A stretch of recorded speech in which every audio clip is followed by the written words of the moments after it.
In this video, I'm going to be talking about the laws of exponents so you can apply them as you need them when you encounter them in problems.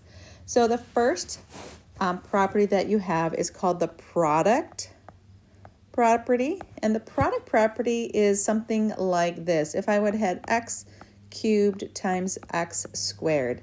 What that's saying is I have 3 x's multiplied by another 2 x's. So I would have 5 x's in total.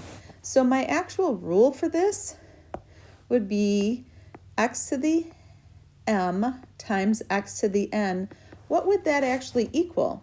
Well, I added the 3 plus the 2, so I would say x to the m plus n. So when you have the product, you would add the exponents.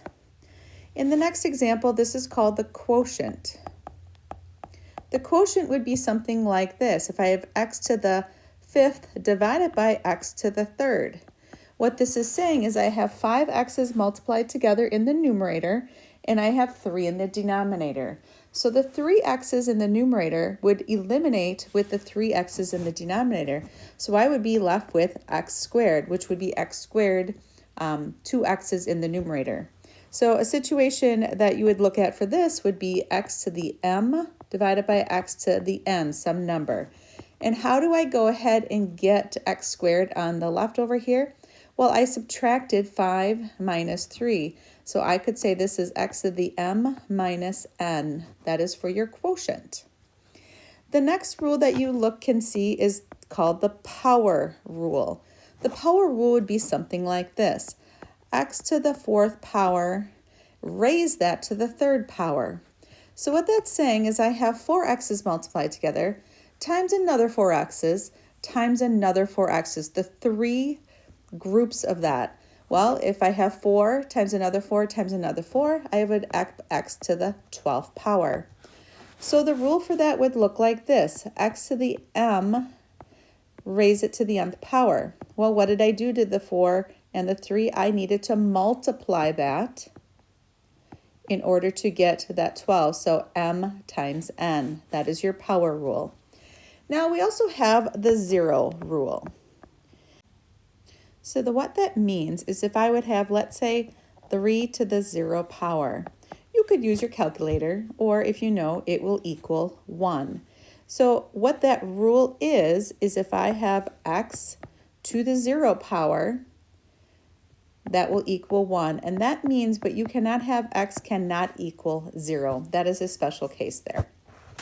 All right, now you have a negative exponent. So that would be something like 4 to the negative 1. What does that equal? Well,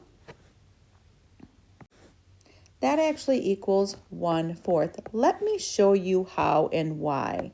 So if I have 4 to the negative 1, if I multiply this by 1, and I'm going to write my 1 like this.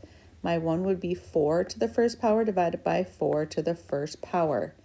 So what I have here is a multiplication. So if I have 4 to the negative 1 times 4 to the 1st power, I can look at the product rule here. And what do? I add the exponents. So in this case, I would have in the numerator 4 to the 0 power.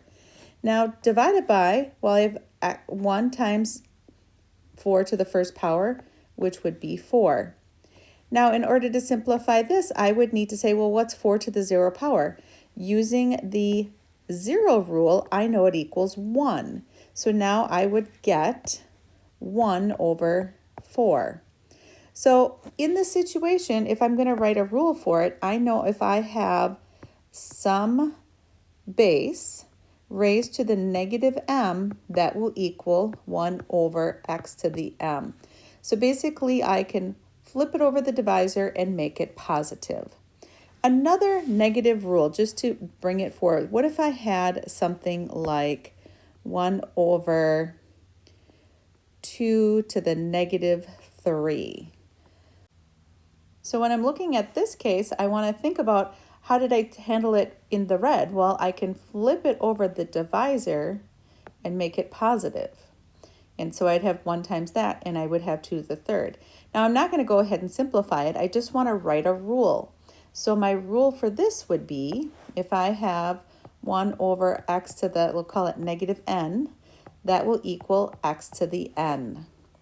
One final note is if I would have, just on the left here, x to the negative m over x to the negative n, I can rewrite that now as x to the nth power divided x to the m.